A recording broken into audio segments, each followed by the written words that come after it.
Acompaña al equipo de El Sapo en la Sopa todas las tardes en la revista de variedades más completa. Comentarios. Hay gente que le duele la cabeza cuando no fuma o cuando no bebe café. Invitados. Yo acaricio a mi manera, como beso, ya no hay otro y en la cama soy completo. Finanzas. ¿A quién no han llamado Kismel para ofrecer algún tipo de producto financiero, específicamente seguros para las tarjetas de crédito? Salud. La vacuna contra el VPH es la prevención primaria para reducir el riesgo de cáncer de cuello uterino. El Sapo en la Sopa. Política con color. De lunes a viernes a las 2 de la tarde por Coco TV.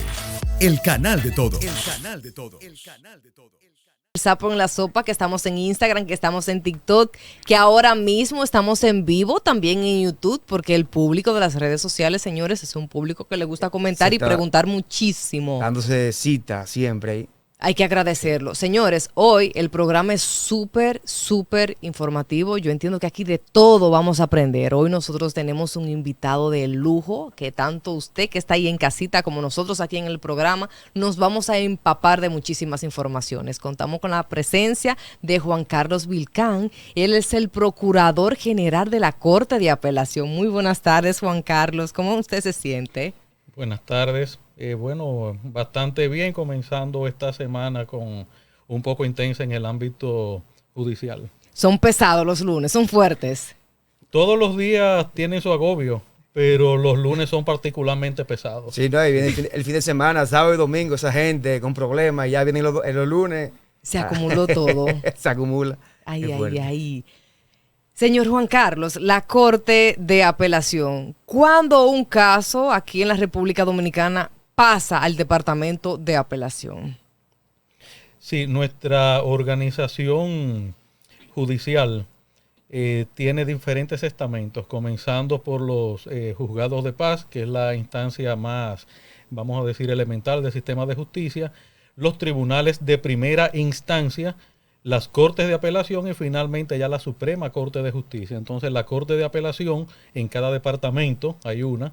El Departamento Judicial de Santiago tiene actualmente los distritos de Valverde y de Santiago. Anteriormente teníamos a Puerto Plata, pero a raíz de una reforma judicial se le dio autonomía en cuanto a que ahora es departamento judicial. Entonces los casos que llegan a la Corte son aquellos que son apelados, es decir, que se conocen el juicio en primer grado en materia civil, laboral, penal, y después de una decisión cual que sea, esa decisión, absolución, descargo, rechazo de la demanda, lo que sea, entonces pasa a esa segunda instancia, es para la revisión del caso o del proceso. Ya luego de esto termina esa fase judicial ordinaria e iríamos, si al lugar, a la Suprema Corte de Justicia. Cuando el imputado dice no estoy de acuerdo con la decisión del juez y los familiares dicen no estoy de acuerdo, ahí pasa a apelación.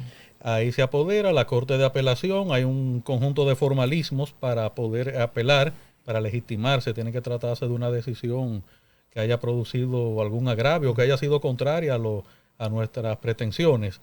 Y hay un procedimiento sencillo, pero es un procedimiento que hay que observar. Entonces, ese proceso pasa a la Corte, donde no se va a repetir, por lo menos en materia penal, ya no es así, no se va a repetir el juicio desde su inicio, es decir, a escuchar testigos, a presentar pruebas, peritos, etcétera, sino que se va a hacer una revisión de la sentencia, es decir, del acto, el documento judicial que acoge o rechaza una acusación, y los jueces entonces determinarán si esa sentencia es acorde o no a derecho. Ahí se acoge o se rechaza el recurso. Cuando una de las partes, siempre hay uno que está afectado, ¿verdad? ¿Todos los casos entran a apelación? ¿O ahí cómo entra el proceso? ¿Cómo podemos decir este caso sí aplica para una apelación?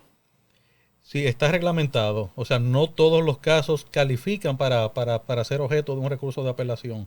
Por ejemplo, si a un juez de la instrucción se le lleva un proceso y él decide dictar auto de apertura a juicio, es decir, que eso que tiene que pasar a juzgarse en el fondo, eso no es objeto de recurso, eso va directo al tribunal. Ahora, el auto de no al lugar, cuando el juez determina que no hay pruebas y que por lo tanto esa persona debe quedar libre de acusación, entonces sí se permite el recurso de apelación.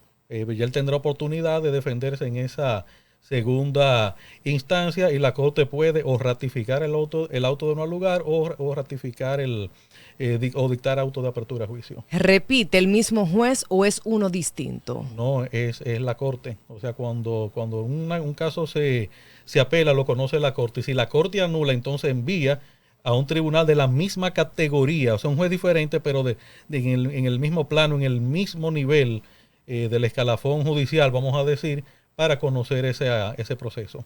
¿Qué tiempo aproximado duraría un proceso para dar una decisión final después de ese imputado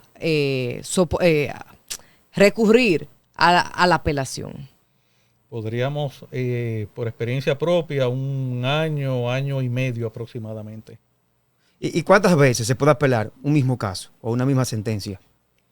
Teóricamente, cuando inició el Código Procesal Penal, que ya tiene 24 años, todavía hay colegas que hablan del nuevo Código Procesal Penal, no es nuevo, es del año 2004, tiene 20 años, y si nos vamos que se aprobó en el año 2002 y se dio una vacación para que nos fuéramos familiarizando con él, tiene más tiempo.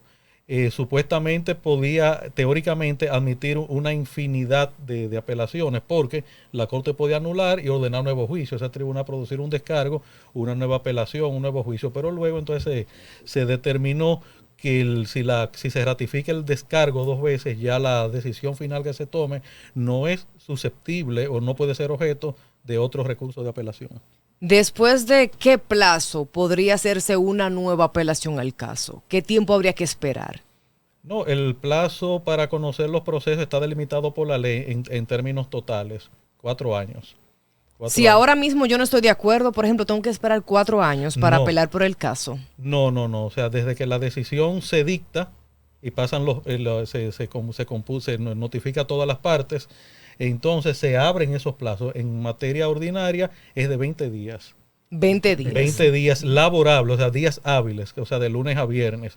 Entonces, pero vamos a partir que sea 20 días. Yo tengo ese tiempo, ese plazo para recurrir esa decisión. Pasado ese plazo, ya mi recurso se haría notoriamente inadmisible. Ya en esos 20 días tienen que preparar el caso. Porque me imagino que tienen que dar unos pasos para poder apelar. Sí, la persona que no está conforme con la decisión hace una instancia, un escrito, no tiene que ser muy amplio, pero sí sustancioso, apoderando a la Corte. Entonces lo formaliza, se le notifica a las demás partes y se apodera entonces la jurisdicción de segundo grado. Señor Vilcán, los expedientes últimamente están siendo muy extensos. Por ejemplo, en el caso de la pasada gestión del gobierno del PLD, se quejaban porque eran de 3.500 páginas, que no se leían todas, que no había tiempo. Le daban una sentencia y ellos decían, ¿cómo me pueden dar una sentencia si no han leído todo? Cuando se trata de ese tipo de apelación, ustedes tienen que leer todo ese documento nuevamente. Sí, cuando se prepara ya una apelación, incluso la propia acusación, los documentos, las motivaciones, es decir, la parte formal del acto y lo petitorio hay que leerlo en su integridad, pero las partes por mutuo acuerdo pueden dar piezas por leídas.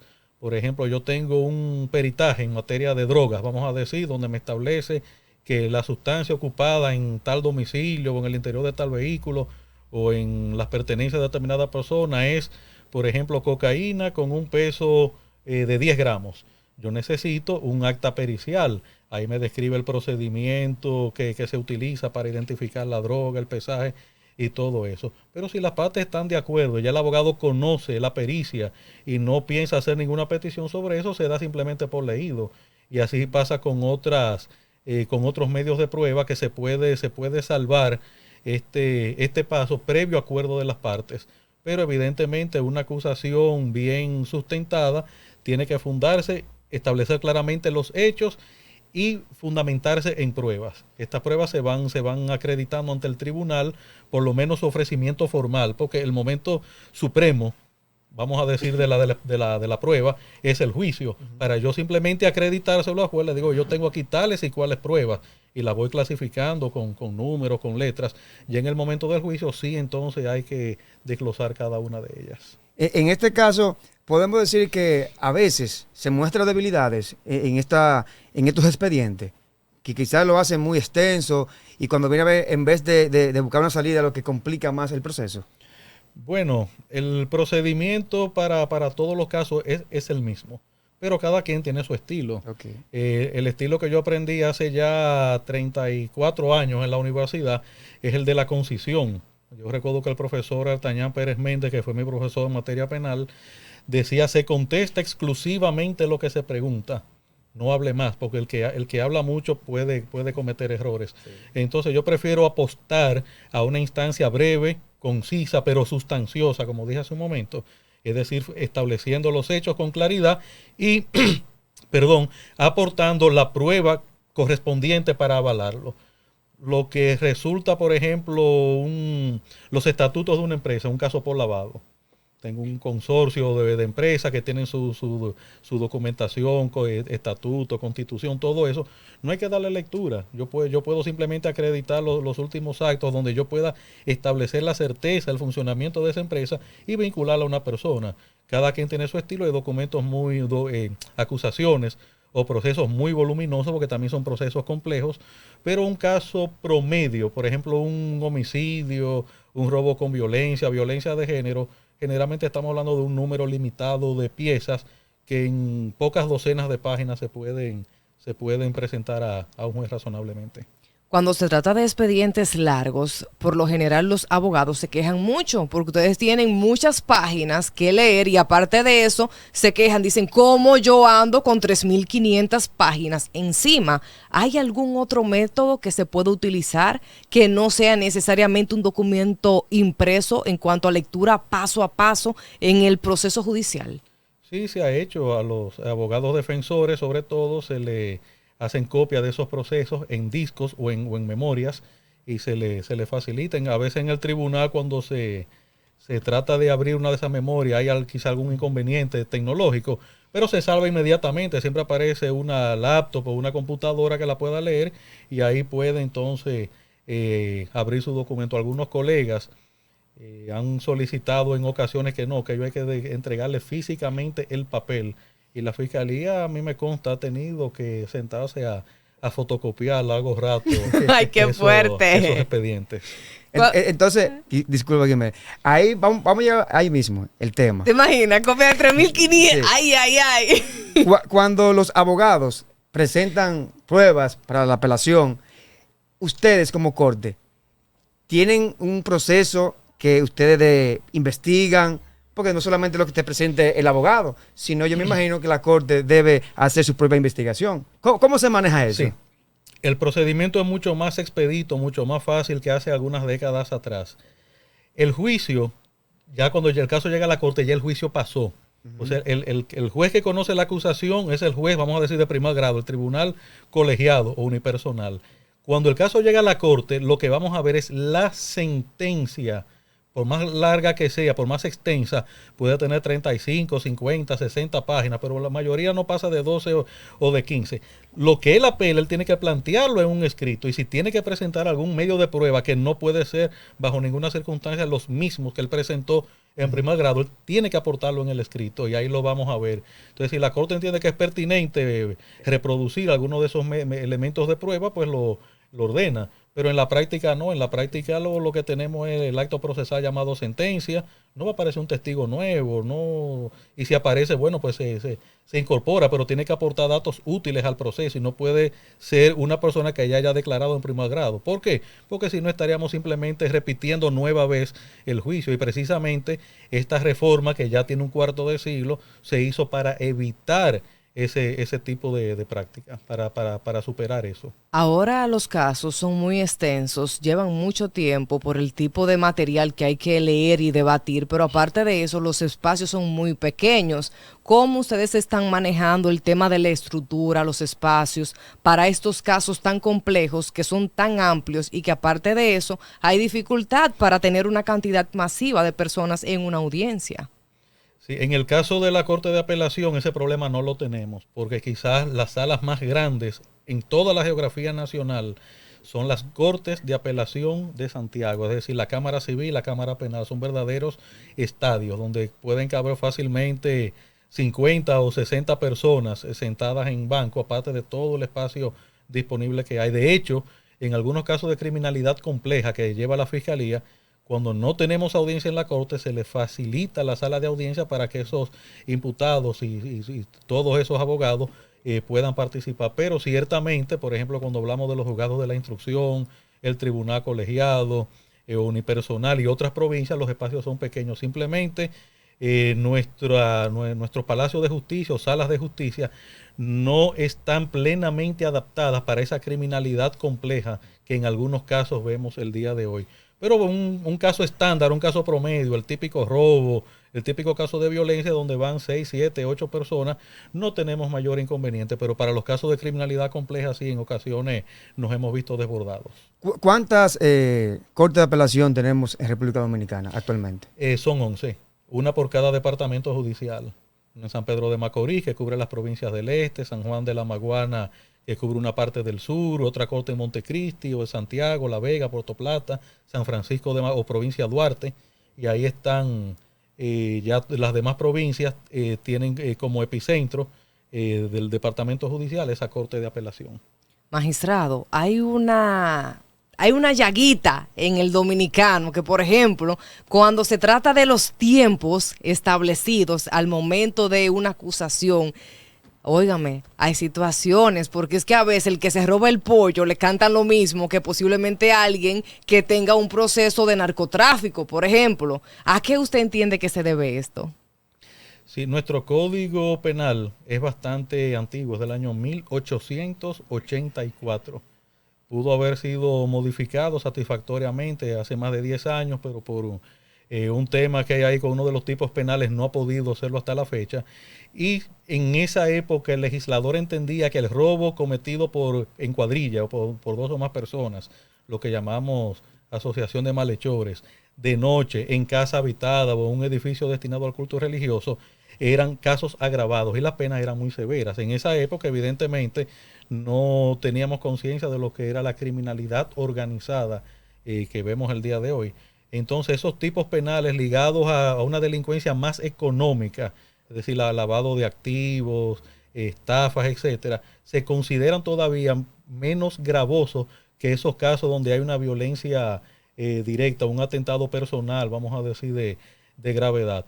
Entonces ahí lo que pesan son los elementos constitutivos. Si el pollo yo lo tomo de la calle, estoy dentro del artículo 401, que es un robo simple. Pero para si yo robarme ese pollo, tengo que acceder a una propiedad con fractura, con escalamiento, con nocturnidad y quizá con una persona que me acompañe. Entonces reúno un conjunto de circunstancias agravantes que la pena ya la llevarían más allá del plano correccional. Pero ciertamente siempre se ha discutido este descuadre, sobre todo en la crítica criminológica. Se habla de crímenes excelentes, se habla de criminalidad de los poderosos y de la criminalidad de los de abajo, ¿no? El sistema ha ido siendo testigo últimamente de que ya no tenemos como antes intocables, o sea, ya la ley se está acercando a esos sectores, pero evidentemente el delito que más toca de manera directa al ciudadano, el de día a día, es ese que yo he descrito anteriormente. ¿Entiende usted que se debe modificar el Código Penal de la República Dominicana? Sí, evidentemente, porque es que la sociedad ha cambiado mucho. Yo recuerdo, hay un ensayo del año 1940 que se llama Distribución Geográfica del Crimen. Quien lo escribió fue Freddy Prestol Castillo, que la mayoría conoce por sus obras literarias. El masacre se pasa a pie, Pablo Mamá. Y él decía en 1940, él era procurador fiscal del Ceibo. Él decía, nuestra criminalidad está básicamente dentro del artículo 401 del Código Penal y el artículo 308, es decir, el robo en los campos, movimiento de cercas, de empalizadas, etcétera. Y decía este autor que excepcionalmente el gran crimen de sangre se podía ver ocasionalmente en algunas ciudades, o sea, el homicidio. Hoy tenemos homicidio a tiempo completo. Entonces, evidentemente, o sea, la realidad social de esa época ha cambiado y la de ahora son muy, muy diferentes. Necesitamos un nuevo código penal con una nueva visión sobre estos tipos penales considerados novedosos, comenzando por el narcotráfico que inició en los años 70, 80, antes era prácticamente desconocido, y también otras prácticas criminales como el sicariato y delitos de tecnología, etcétera. Es hora ya de que se pueda aprobar definitivamente esta pieza. ¿Por qué una persona con un expediente de 3.500 páginas, con un caso complejo, con 2 años de lectura y al fin y al cabo le cantan una sentencia que el pueblo no le gusta y que aparte de esto posiblemente le dan prisión domiciliaria y el pueblo está pensando que quiere que le canten 30? En este tipo de situaciones, ¿cómo ustedes manejan entre el suceso del caso y directamente el tipo de sentencia? Porque a veces se llega a un acuerdo y el pueblo no entiende el acuerdo económico entre ambas partes. No, son dos cosas diferentes. O sea, lo primero es el acuerdo en los casos de criminalidad compleja, que precisamente hoy está sobre el tapete, lo prevé el artículo 370 del Código Procesal Penal. Son aquellos casos que por su extrema envergadura, vamos a decir, todas las aristas que tiene, pluralidad de agentes, el criminalidad organizada, pluralidad de víctimas también puede ser, son más difíciles de manejar. Si yo logro ubicar dentro de una organización criminal algunos agentes que puedan colaborar de manera eficaz, como establece el legislador, yo puedo, con la autorización posterior o la validación que hace un juez, de llegar a acuerdos con esa persona, que me facilite elementos útiles a la investigación, elementos útiles que me permitan entrar en la organización criminal, ubicar activos, ubicar otras personas, hacer que cese ese tipo de práctica y llegar a un acuerdo con él. Si es una persona que vamos a decir, en un rango medio, eso no significa en ningún momento impunidad. Es decir, alguien que sea cómplice, pero que no directamente haya ejecutado el acto. Que esté, vamos a decir, en un nivel un poquito más bajo que el autor principal. E incluso el propio legislador, que muchas personas no se han fijado en ese detalle, establece que ese acuerdo a que se pueda llegar, ese criterio de oportunidad debe ser, o las consecuencias deben ser más leves que la propia consecuencia del acto. Si esa persona toma la decisión de hablar. Toma la decisión y para eso hay un conjunto de parámetros, de requisitos y de estándares de transparencia que nosotros siempre hemos tratado de observar. ¿Por qué a veces con el cabecilla del acto, si en dado caso, por ejemplo, se entrega y toma la decisión, entonces llegan a un acuerdo por una suma económica y no le cantan una sentencia agresiva como el pueblo quiere? No, pero el cabecilla no, siempre se buscan rangos medios. Por ejemplo, hay uno de los casos que está en Santo Domingo, donde hay una persona que ahora mismo no está en el país, que ha facilitado información preciosa para poder llevar este caso por el cauce que corresponde, pero el autor principal está aquí en la República Dominicana sujeto a proceso. O sea, nunca es el cabecilla, siempre se busca rangos medios, porque si no, entonces la persecución no tendría sentido. Pero con los políticos se llega a un acuerdo económico para dar una sentencia equitativa, ya sea prisión domiciliaria, un grillete, una suma económica, que ellos, por ejemplo, aporten pruebas para posiblemente agilizar de manera más rápida el caso. Porque ya yo tengo todo, por ejemplo, como Ministerio Público, ya yo sé a qué yo voy. Si esa persona toma la decisión, por ejemplo, de manera abierta a aportar en las pruebas y asume su responsabilidad, ¿cómo se daría ese caso? No hay una escala para establecer penas. Por ejemplo, hay infracciones que llevan pena de reclusión de 3 a 20 años. Entonces se tiene esa escala para pedir o aplicar en el caso de los jueces. Porque, que dicho sea de paso, o sea, yo no soy juez, yo soy procurador de la Corte. Nosotros lo que hacemos siempre es pedir prisión, pedir condena, salvo algunos casos donde uno perciba tengo incluso ejemplos de casos que hemos ganado en la Suprema Corte de Justicia, donde la sentencia es espuria por algo que se haya dado en el proceso, una prueba falseada, etcétera, y nosotros responsablemente hemos solicitado su descargo. Pero la práctica de nosotros, el Ministerio Público generalmente para estos casos pide prisión. Que los jueces no la den es otra cosa. Exacto. Nosotros apelamos a ese tipo de casos. Yo he recurrido en múltiples ocasiones a la Suprema Corte de Justicia para variar estas penas. En una ocasión me bajaron una sanción de 20 a 12 años. Me fui a la Suprema, me voy a ahorrar los nombres, y ganamos el caso. En otro similar, de 8 años a 6 años, y dije, no, por esos 2 años yo voy a pelear. Lo llevé a la Suprema y lo gané. En otro no he tenido suerte, pero generalmente, o sea, los casos que llevamos a la Suprema Corte de Justicia como Procuraduría Regional de Santiago, generalmente llegan bien sustentados. Podemos decir con orgullo que hemos sentado jurisprudencia en la República Dominicana. No, y interesante eso, porque, por ejemplo, vemos muchos casos ahora mismo que están involucrados temas de corrupción, donde se roban miles y miles de millones, devuelven X cantidad, y una persona que se robe 10,000, 30,000 pesos, le cantan 5, 10 años de inmediato. Entonces, por eso también que mucha gente dice, la justicia solamente es para un grupito o para el que roba poco. Te puedo decir, no, roba mucho, devuelve y está bien. No, esos acuerdos tenemos que verlo, cada uno en particular. Por eso es cuando la máxima representante del Ministerio Público tronó, en este fin de semana, sobre eso. Dijo, basta ver las acusaciones para percatarse, para darse cuenta de la regularidad de esos acuerdos. O sea, aquí no hay penas, aquí no hay prisión perpetua, aquí el máximo de la pena es 30 años y en algunos casos podemos llevarlo a 40 años o tener acúmulo de pena. Pero los delitos clásicos, típicos, como he dicho, el robo con violencia, puede llevar una pena de 20 años. Eso es un código vetusto, pero esa es la penalidad que por el principio de legalidad al día de hoy tenemos vigente. Y los casos de criminalidad económica, en casi todas partes del mundo, o sea, el sistema tiende a privilegiar más la recuperación de activos que la pena impuesta. Cuando se pone una medida de coerción, por ejemplo, es más fácil darle una medida de coerción no privativa de libertad a una persona con arraigos sociales, es decir, una persona que tenga bienes muebles, inmuebles, que no vaya a abandonar el país, que sea ubicable, un domicilio fijo. Pero cuando es una persona que dice que vive en la calle Peatón 1, casa sin número, patio atrás, segundo piso, o me puede cambiar de domicilio, esa persona no tiene arraigo. Pero cuando los jueces determinan que una persona determinada ofrece garantías reales para asistir a juicio, que es el objeto de la medida cautelar, se decantan por una garantía económica. De hecho, la práctica, la mayor parte de los casos, esas personas no, las garantías las medidas de coerción que se están imponiendo no son privativas de libertad.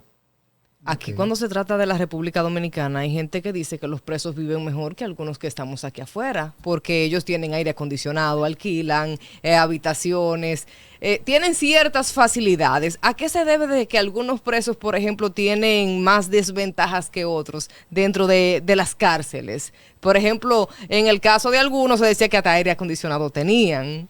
Sí, eso es ilícito. Esas son de las irregularidades que siempre tratamos de evitar, porque el Ministerio Público al día de hoy tiene bajo su sombrilla la Dirección de Prisiones, pero nosotros no trabajamos directamente en las cárceles. Nosotros recibimos denuncias, por ejemplo, de maltrato de un interno o de esos privilegios de que arrojan, ellos le llaman palomas, o sea, desde fuera de la cárcel arrojan, vamos a decir, pequeños objetos. Dentro hay baterías de celulares, droga, tabaco, lo que sea, cualquier cosa. Eso es, no voy a decir que inevitable, pero el sistema es muy permeable. Entonces uno trabaja caso a caso con eso. Por suerte, por ejemplo, el Rafey es una de las cárceles modelo más organizada, pero no es ajena a esta regularidad. Ahora hay otros centros que pertenecen al llamado viejo modelo, donde estas irregularidades sí se presentan con frecuencia. Tratamos cada vez que detectamos un caso de esto de desarticularlo, igual que cuando yo recibo una denuncia de maltrato a un interno, a un recluso, uno trata de trabajar el caso a caso, pero yo no tengo una oficina en la vamos a decir, en el centro penitenciario. Ahí entonces tenemos que trabajar un poco más y ver si definitivamente a raíz de una reforma que se está promoviendo desde el Poder Ejecutivo, ya lo que tiene que ver con las prisiones se lo quitan al Ministerio Público, porque los fiscales estamos para investigar, para perseguir, no para administrar cárceles. Es el criterio que yo tengo de manera, vamos a decir, muy, muy profunda. Cuando ustedes entonces entran a ese territorio, que sabemos que ahí hay muchos intereses, ¿no reciben ustedes quizás una presión por parte de algunas personas y eso?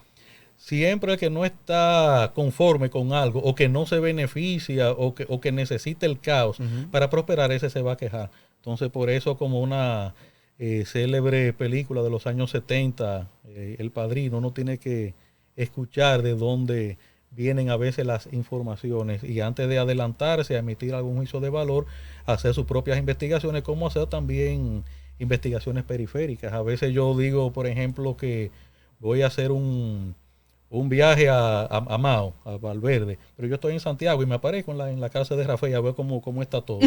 ¡Qué gancho!